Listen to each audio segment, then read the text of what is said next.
working on now that's exciting to you?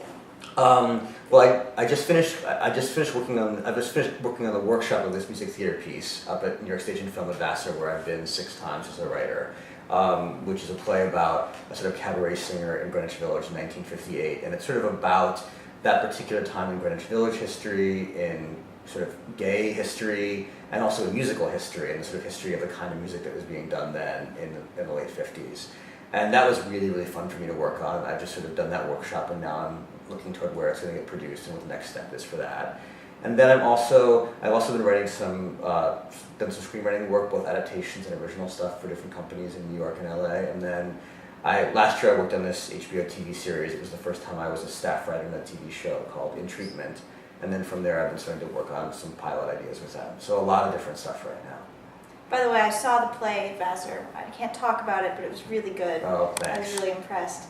And you did a lot of research online for that, right? I did a lot of research because there was a lot about sort of music and of the period, and so what's sort of great about that is before iTunes and YouTube, like to research this kind of thing would have cost probably thousands of dollars, but now between what you can see on YouTube and then what you can get 30 seconds of for free on iTunes, I was able to listen to a lot of different music, a lot of different singers from the era, and find a lot of songs, some of which people know and some of which people don't know. It was a really, really fun process to work on.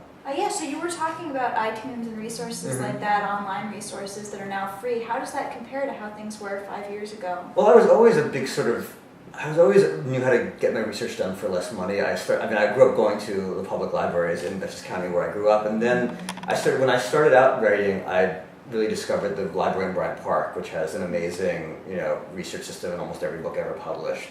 And so I would go and sort of sit there and also write there. I would do my research there and write there, and that was actually, I loved that because there were all these people around me doing research on their own things, and it sort of really inspired me to write my project.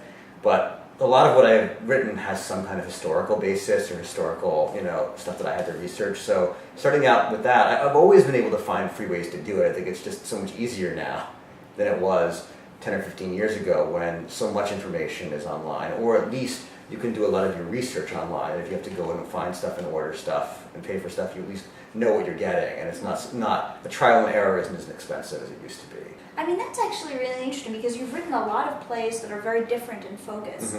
But it seems to me, at least from what I have seen of yours, that there's a certain sense of basic humanity. What do you think? What parts of being human do you try to tap into? That's a really interesting question. I think that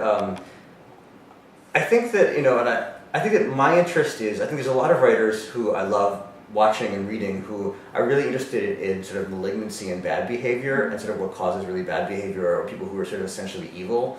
And I tend to find that, and even though that's very dramatic, that sort of good versus evil dichotomy, and I find it very stirring. As a writer myself, I definitely am much more drawn to the problems we face, the sort of the pain we cause and the problems we face by trying to love each other. So I always sort of feel like my characters are trying desperately to sort of, focus their love on somebody or be loved, and yet it's always thwarted by something or other. So I feel like that's sort of where whatever sort of basic humanity in my characters comes from. It's that. I think we can do terrible things to sort of try to love each other or sort of preserve the things we love, but that's coming from that base, and I always feel like the audience can identify with that because we're always trying to do that, I think, every day. Yeah. So what do you think is the broader significance of arts and culture in society or the world? I think it's really, really good at posing questions. I think, theater and film and TV, we're not so good at answers, and I think part of it is that it's a kind of writing through dialogue and argument. You have characters who are fighting with each other, arguing with each other, and as opposed to an essay where you can really come at, a very specific point of view and really be persuasive, I think a lot of what playwriting and screenwriting and TV writing is living in the questions and living in those arguments. And I think that that's really an important aspect of solutions. I think that solutions are usually brought up by people who are better at that part of the job. But I think what the art does is it allows you not to take anything for granted or take any received wisdom for granted. That just because you've heard this thing, is that really true? And so there's that great book by Thomas Kuhn, The Structure of Scientific Revolutions, which says that there's no progress. There's just a series of, essentially you get a hypothesis, you turn it into a theory, and then you start to discover, you live inside that theory for a while until you discover anomalies in the hypothesis, and that life scientifically just like artistically, is constantly building up a new hypothesis and then tearing it down again, building up a new theory and then tearing it down again until you find a better and better one, or at least ones that you can live in more effectively. And that, I think, is sort of the great thing that theater and film and TV can do, is sort of really make those questions active and animate so that you and the audience can be working on them and go, like, do I really feel this way? How do I really feel? What do I really think is true?